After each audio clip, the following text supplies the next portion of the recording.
Professor, estamos em fevereiro, está sol lá fora, não chove, em janeiro não choveu, em dezembro também 1 ou 2 dias. O que é que está a acontecer? O que é que nos está a acontecer? Bom, é preciso ver que o nosso clima tem uma grande variabilidade.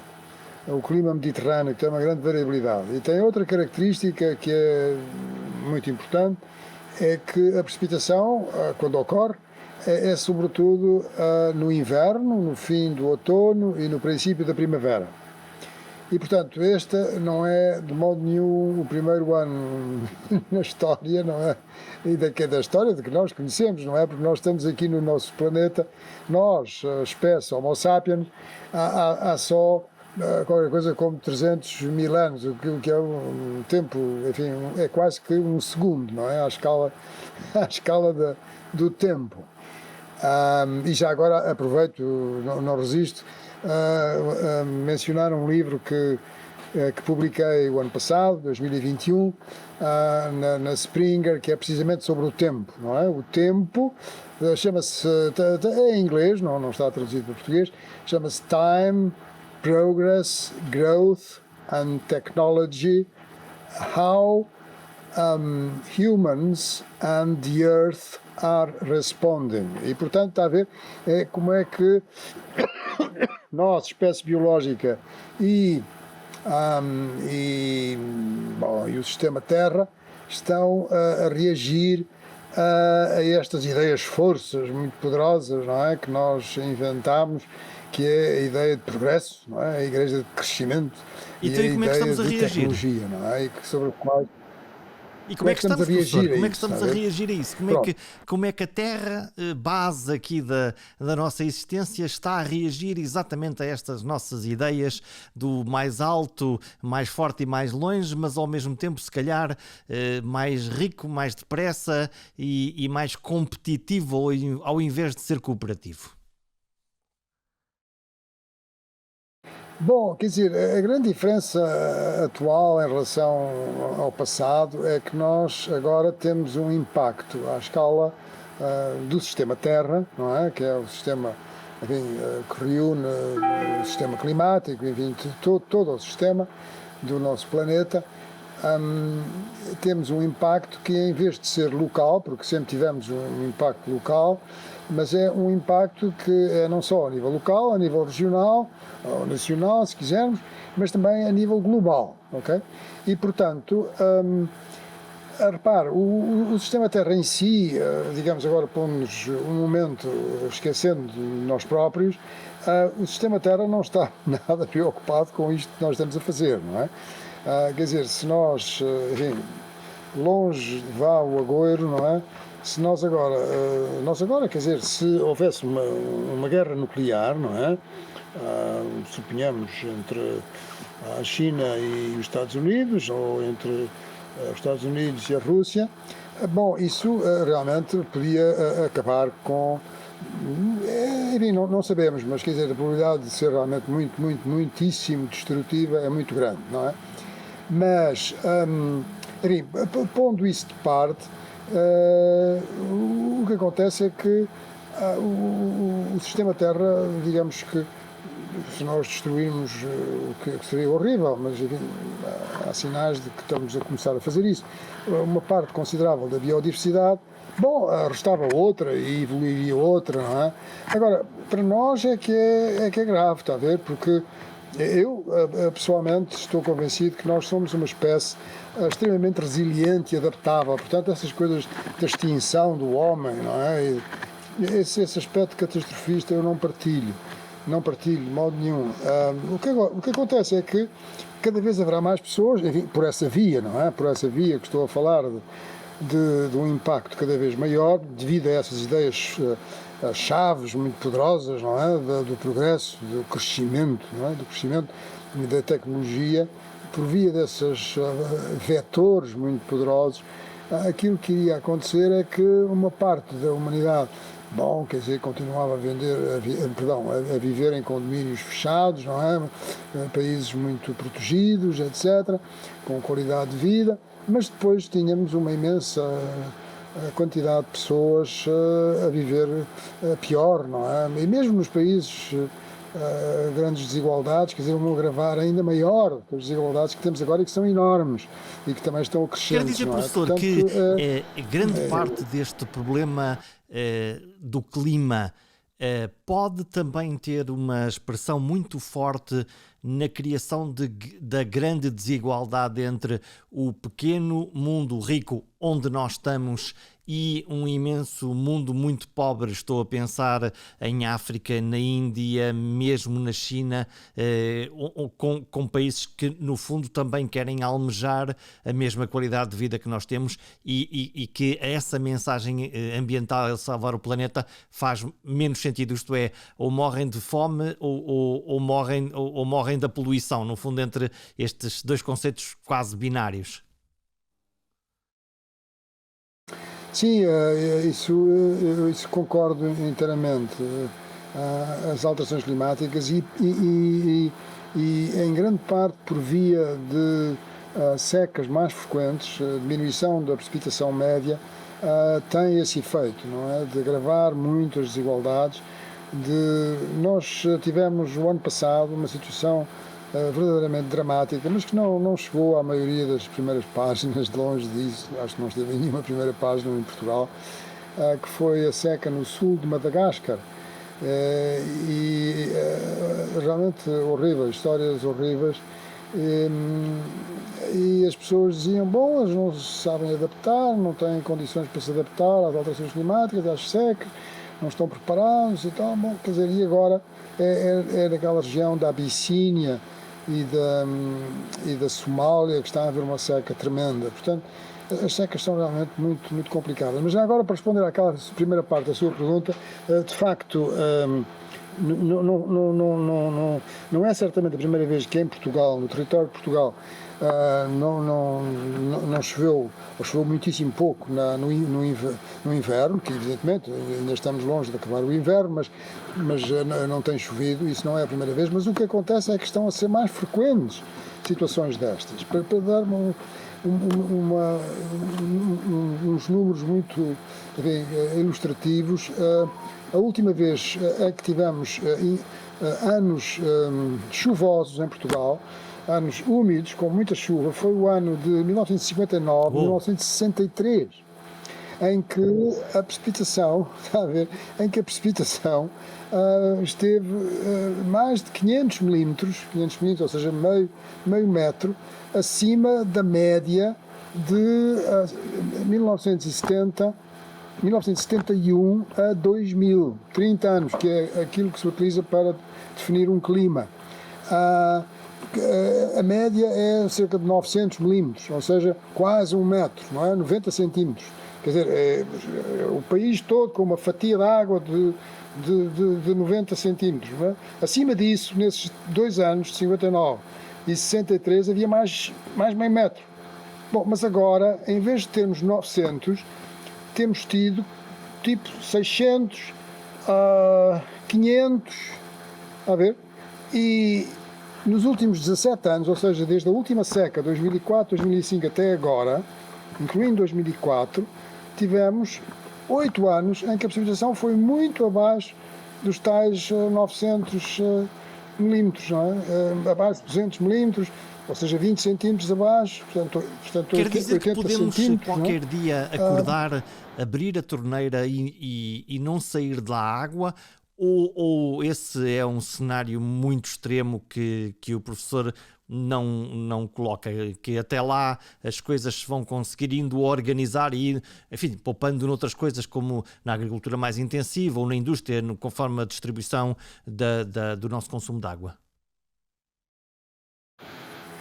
Não, é isso, eu penso que isso não vai acontecer, mas está a ver, mas agora voltando a Madagascar, para termos uma noção de como o mundo funciona, não é? Então, houve entrevistas a famílias em que uma mãe vivia com 3 crianças e depois mais 3 ou 4, e foi entrevistada, que enfim, andavam por ali, ela é que tomou conta deles, e tinha que andar 5 km todos os dias para ir buscar água.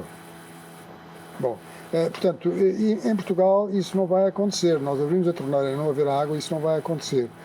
E não vai acontecer. Uma das razões é porque o principal consumo de água não é para a população, não é para consumo urbano. Isso é cerca de 13% à volta disso. Mas é para a agricultura e para outros destinos, em particular para os municípios, na indústria, etc. Portanto, irá fazer-se todo o esforço possível, e estou convencido que não chegaremos a esse ponto, mas já a agricultura, onde se consome em média cerca de 70%, aí assim as questões vão ser evidentemente muito mais complicadas. Portanto, as pessoas que estão na cidade e que todas aquelas que nos estão a ouvir na cidade vão continuar a olhar para a janela, ter sol, que é uma coisa que é agradável, ver o céu azul, e não se vão preocupar porque vão a uma das suas costumadas hipersuperfícies ou grandes superfícies e ter produtos verdes que, se não vierem de Portugal, vêm de Espanha, ou seja, de onde for. Porquê que uma coisa que se nos está a entrar pelos olhos adentro, que está a acontecer, porquê que as mensagens da proteção do planeta aparentemente não estão a passar, ou estão a passar de uma forma retórica, mas estão a passar pouco em termos de ação, de coisas que temos que se calhar fazer e muito depressa? Essa é uma excelente pergunta, uma excelente pergunta. Ouça, é porque nós seres humanos, não é? Eu referi há pouco que, enfim, o Homo sapiens apareceu há cerca de 300 mil anos e nós temos o mesmo hardware dessa época, não é? Quer dizer, o nosso ADN é praticamente o mesmo dessa época, não mudámos muito. Mudamos os nossos hábitos, temos uma evolução cultural enorme, enfim, etc, etc, etc, mas de resto não mudámos assim muito. E temos ainda muitas coisas que são, digamos, são essenciais no nosso comportamento, e uma delas é a negação. Não é? Quer dizer, nós negamos, talvez o exemplo mais, enfim, mais estridente seja a negação da morte, não é? Nós negamos a morte, não é? Há pessoas que lidam melhor, outras lidam menos bem, mas ninguém gosta de morrer, não é? Quer dizer, portanto, negamos o mais possível que isso venha a acontecer e as pessoas fazem um esforço enorme em medicina, não é? Para prolongar a vida, etc, etc, etc. Nós sabemos tudo isso.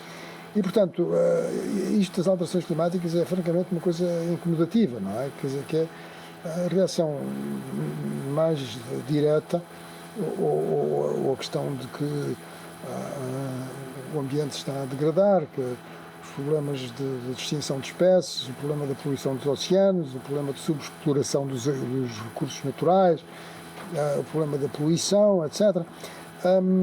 E é um pouco negar, quer dizer, as pessoas dizem, bom, mas o que é que eu posso fazer, não é? Estou aqui assim, tenho a minha vida, não é? Quer dizer, faço aquilo que posso, mas... e, portanto, está a ver, mas em relação às alterações climáticas há mesmo muitas, e isso notou-se muito na história deste tema, não é? E já há muitos livros escritos, e depois não era só isso, quer dizer, a indústria dos combustíveis fósseis fez sempre o possível por negar que isto tivesse um fundamento científico sólido, robusto, e que havia muitas incertezas, que era impossível os modelos climáticos fazerem previsões, que os modelos climáticos não eram dizer fiáveis, que houve um conjunto etc. de mensagens Portanto, negacionistas, e aqui usado com toda a propriedade, a dizer não acreditem porque a incerteza é demasiado grande e nós não podemos acreditar que uma determinada coisa que está a poluir a atmosfera daqui a 30 anos nos vai cair na cabeça. Exato, isso está muitíssimo bem documentado. Enfim, permita-me que diga que eu já escrevi muitas coisas sobre isso. Para dar um exemplo concreto, a ExxonMobil, nos anos 70, tinha um departamento de clima que fez um estudo do que era esta história das alterações climáticas, e foi verificar se de facto fazia sentido científico, porque qualquer pessoa, quer dizer, um cientista pode ser contratado por qualquer pessoa, não é? Pode ser contratado por ExxonMobil. E portanto, eles fizeram esse trabalho. Tinham um petroleiro enorme que fazia viagens desde Nova Iorque até a África para saber em que medida é que o oceano tinha a capacidade de haver dissolução do CO2 da atmosfera no oceano, porque pensava-se, nós estamos a emitir muito CO2 para a atmosfera, mas ele dissolve-se no oceano, portanto não há problema, não fica na atmosfera. E chegaram à conclusão que era realmente um problema e que ia afetar a nossa vida, não é? A vida dos seres humanos, e que ia ser um problema. Mas a certa altura viram-nos ao diabo, mas então estamos a prejudicar o nosso negócio, não é? Quer dizer, e a decisão que foi tomada foi de dizer não temos a certeza, há muitas dúvidas, não devemos atuar já, de modo nenhum, porque é uma coisa que prejudica a economia, prejudica-nos, e portanto vamos esperar porque se saiba mais, que se investigue mais, porque não sabemos ainda todos os detalhes todos, e isso tem sido a narrativa que foi feita desde essa época. Então estamos a falar de 1970, da década de 70, e isso é uma coisa que está muito bem documentada. Apesar de tudo, a narrativa agora mudou, pelo menos na Europa. A ideia de energias renováveis, a ideia das eólicas que nós vemos espalhadas pelo país, a ideia de parques de energia solar, a ideia do lítio, dos carros elétricos. Há alguma coisa que mudou aqui, apesar de tudo, pelo menos, lá está, essa competitividade está a mover-se de um lado da poluição para o lado daquilo que pode ser renovado e reciclado? Sim, sem dúvidas. Houve progressos muito significativos nos próprios Estados Unidos. Os Estados Unidos é o país que tem uma maior polarização política em torno das questões das alterações climáticas, quer dizer, as pessoas que votam no Partido Republicano, e que são republicanos, são pessoas que têm uma percentagem muito elevada dos que acham que sim, será um problema, ou não, nem sequer é um problema, mas temos outros problemas mais importantes, e este prejudica Trump os dizia que havia um problema, mas que isso era um problema para os engenheiros resolverem. No fundo a poluição é um problema, sim senhora, mas os engenheiros que inventem uma solução. Exatamente, é isso mesmo. Ao passo que o Partido Democrata tem uma visão que é diferente, em que as pessoas acham que realmente é possível fazer qualquer coisa, e este atual governo dos Estados Unidos, que, portanto, como sabemos, é o Partido Democrata que está no poder, tem tido, apesar de tudo, dificuldade em pôr em prática aquilo que o Presidente tinha, enfim, em mente, e os seus o professor Filipe Duarte Santos é habitualmente ouvido pelos poderes, nomeadamente pelo Primeiro-Ministro. E nós estamos onde? Onde é que nós estamos entre, por um lado, essa transição energética que é necessária e, por outro lado, um país que, dentro dos ricos, é daqueles que têm ainda que fazer alguma coisa? Onde é que está essa balança de concessão entre um lado, entre a competitividade, entre a economia e entre dar o nosso contributo para salvar o planeta?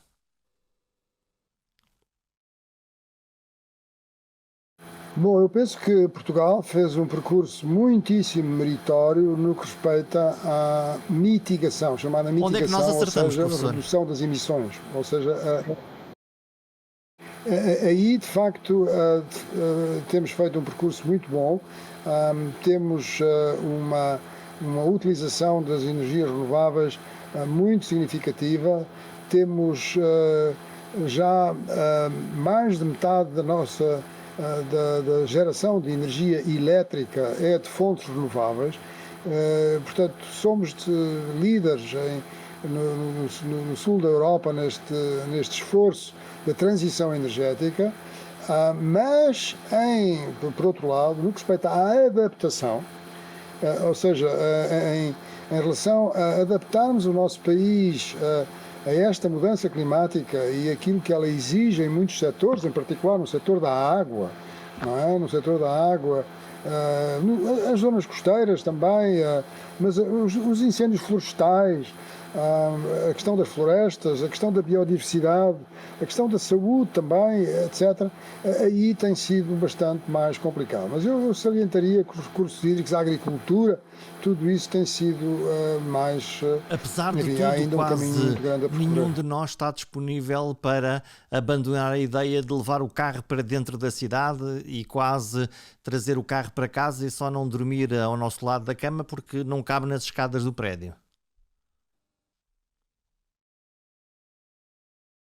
Sim, sabe, realmente o veículo Que vício automóvel é é uma este, coisa, professor? Que vício é enfim, este que nos liga de tal maneira à ideia do transporte individual, da necessidade, desta quase posse de eu posso pegar no meu carro e ir daqui para ali?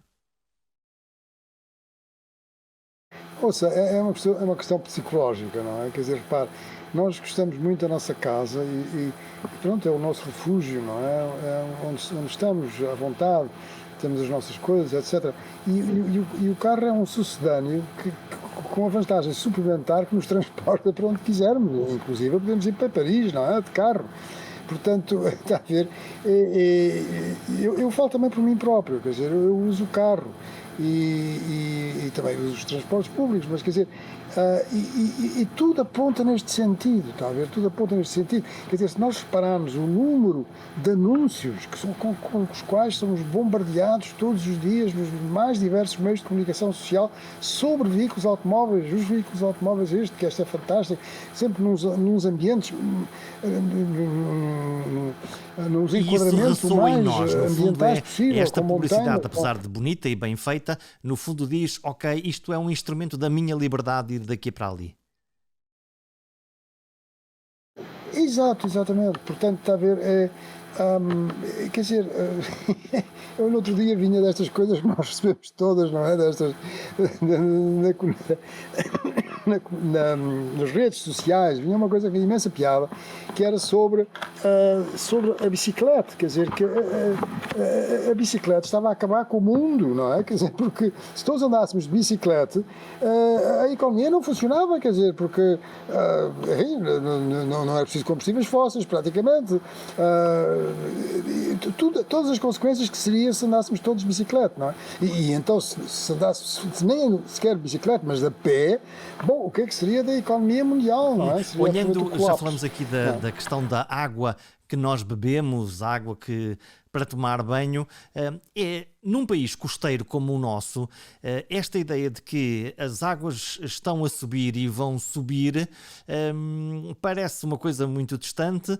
Até que de vez em quando nós encontramos praias que estão a desaparecer, a água do mar que começa a chegar à zona dos prédios. Eu estou a imaginar, numa zona que conheço bem, que é a zona da minha terra, que é a zona entre Caminha e o Porto, toda aquela zona da costa, ali já se vê que algo está a acontecer e que há uma ameaça a crescer. Sim, sem dúvidas. Quer dizer, nós temos a conjugação de duas coisas, como aliás em muitos outros pontos das zonas costeiras do mundo. Temos a conjugação da erosão que é provocada pelo déficit de transporte de areias e de sedimentos pelos rios. Porquê? Porque construíram-se muitas barragens, com boas razões para isso, mas as barragens retêm os sedimentos, não é? E também pelas dragagens que se fizeram, dragagens enormes que se fizeram no Douro, que se fizeram no estuário do Tejo, não é? Já saíram quantidades brutais e que afetaram imenso a dinâmica, porque tudo isto que é preciso pensar que as zonas costeiras são extremamente dinâmicas. Mas para além disso, o nível médio global do mar já subiu de 20 centímetros. Atenção que o que conta é a subida local do nível do mar, porque há sítios, como por exemplo os deltas dos rios, como seja o Nilo ou o Ganges, estão a descer, não há uma subsidência, portanto o problema ainda é maior.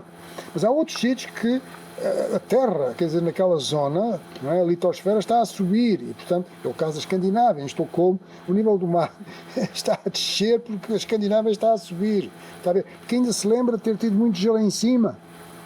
E o gelo desapareceu, fundiu-se, não é? Depois da época glaciar, e portanto eles continuam é como uma mola, mas uma mola muito lenta e tal. Portanto, já subiu 20 centímetros na nossa costa, e até ao fim do século depende se o Acordo de Paris for cumprido ou não for cumprido. Se não for cumprido vai subir mais, se for cumprido as coisas estão mais controladas, mas vai subir da ordem de 60 centímetros, 80 centímetros, enfim, há uma incerteza, mas que vai continuar a subir, isso é o que nos diz a física, está a ver? Nós não conseguimos controlar as leis da natureza, está a ver? Nós conseguimos fazer a tecnologia fantástica, que temos, de facto, e não estou a ser... Enfim, é um facto, não é? E necessitamos cada vez mais da ciência e tecnologia, porque já somos 7.800 milhões de pessoas no planeta e vamos ser, qualquer dia, 9 mil milhões, etc. Portanto, é absolutamente necessária. Mas simplesmente há certas coisas que nós não conseguimos alterar, como seja as leis da física, não é? Quer dizer, portanto, a atmosfera aquece, o oceano aquece, dilata. O que é que fazemos isto, professor? Como é que salvamos isto para as próximas gerações? Bom, exato, essa é a pergunta. É uma questão de justiça intergeracional, é uma questão de ética, no fundo. E esse é um dos problemas, está a ver? Nós temos uma grande dificuldade em estar preocupado, nem é só estar preocupado, em pensar naquilo que as nossas ações implicam para daqui a 20, 30, 40, 50 anos, quer dizer, não é? E está a ver, e se formos aos países que são mais pobres do que o nosso, não é? Os países que estão em desenvolvimento, a situação ainda é muito diferente, as pessoas não pensam para além da semana, não é? Quer dizer, têm que arranjar comida para viverem até ao fim da semana, não é? Aqui assim, muitas pessoas têm que pensar em como é que chegam ao fim do mês, não é? Agora, estamos a pensar como é que as nossas ações têm impacto daqui a 20, 30, 40, 50 anos. Vendo a questão ao contrário, tanto, que é, então, e as novas gerações que agora estão na escola, que ainda nem sequer chegaram à universidade, podem elas, no fundo, forçar essa mudança de comportamento, do nosso comportamento, ou, pelo contrário, até o desequilíbrio da pirâmide demográfica fará com que os políticos, no fundo, tenham que caldear aqui entre as expectativas das próximas gerações e a grande massa dos eleitores e da opinião pública que é mais velha e que, se calhar, grande parte é egoísta e não quer saber? É uma pergunta muito interessante e é complexa, penso eu, a minha tentativa de resposta é difícil, mas de facto acho muito importante estes movimentos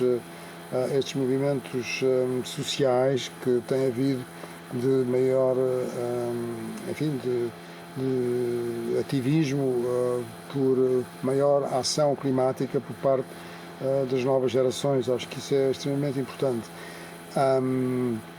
Acontece que, infelizmente, esses movimentos só têm expressão nos países com democracia, não é?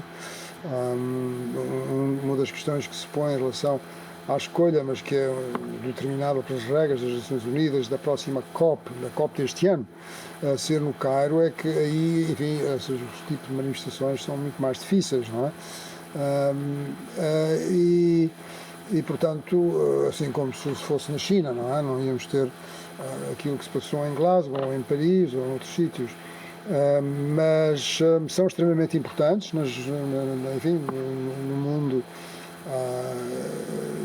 enfim, no mundo que beneficia destas possibilidades, não é? De expressão, de liberdade de expressão, mas acho que são realmente muito. E o que é que eu posso fazer, eu pessoalmente, para dar uma ajudinha nesse futuro com alguma esperança? Bom, quer dizer, no fundo está numa posição privilegiada, porque tem um programa, enfim, mas tem um programa que lhe permite ter uma audiência, não é? E, portanto, aí pode ter, penso eu, influência. Mas todos nós podemos fazer alguma coisa. Eu diria que este é um problema, está a ver, é um problema dos nossos tempos, também no sentido que é um problema que é complexo e que exige alguma literacia científica. Quer dizer,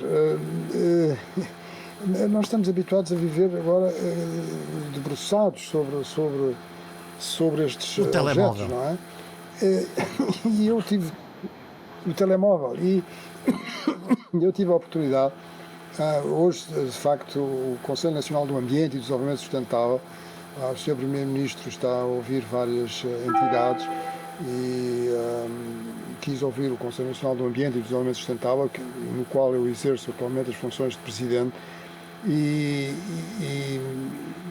enfim, a audiência durou bastante tempo, mais de 1 hora, e eu comecei por dizer que há um problema transversal em todas as questões do ambiente. É que para nós termos políticas ambientais que sejam de facto efetivas e, portanto, baseadas na ciência, temos que começar por ter dados sobre o estado do ambiente. Precisamos de começar por monitorizar o ambiente, por saber o que é que se passa, não é? E isto tem a ver com a observação da natureza. Há a ver coisas tão essenciais como isso. Quer dizer, portanto, isso é o aspecto que é crucial. Quer dizer, nós sem se observar, sem monitorizar, nós não conseguimos ter boas políticas ambientais. Para lhe dar um exemplo concreto, em Portugal, os dados mensais de precipitação, portanto, valores médios mensais da precipitação começaram a ser obtidos e registados por ano de 1900, no princípio do século passado. E esses dados atingiram um máximo em 1995, por volta dessas datas. E agora regrediram e temos menos dados. O que é que aconteceu? E estamos ao nível de 1950. Deixamos de olhar o mundo? Aconteceu que se pensou que, bom, os dados são importantes, mas é preciso pessoas e é preciso estações, e temos aqui imensos papéis para responder, não é? Temos imensas autorizações para ler estas coisas todas, toda esta administração, burocracia, não é? E não temos pessoal, portanto agora os dados, quer dizer, não funciona assim, está a ver? E portanto, em relação a tudo o que tem a ver com os problemas atuais, é fundamental nós termos informação, boa informação, é necessário observar, monitorizar tudo o que respeita ao ambiente, ao clima, está a ver? E isso é a base de tudo. Portanto, é curiosidade, está a ver? A curiosidade das pessoas, mas por que é que chove menos, não é? Quer dizer, é estranho, mas há razões para as coisas. Acreditar que se podem tentar explicar, não estou a dizer que se explique sempre tudo, mas quer dizer, acreditar que a curiosidade frutifica, não é? Quer dizer, que nós podemos chegar a uma conclusão depois de ter essa curiosidade. E essa curiosidade científica é fundamental dos nossos tempos.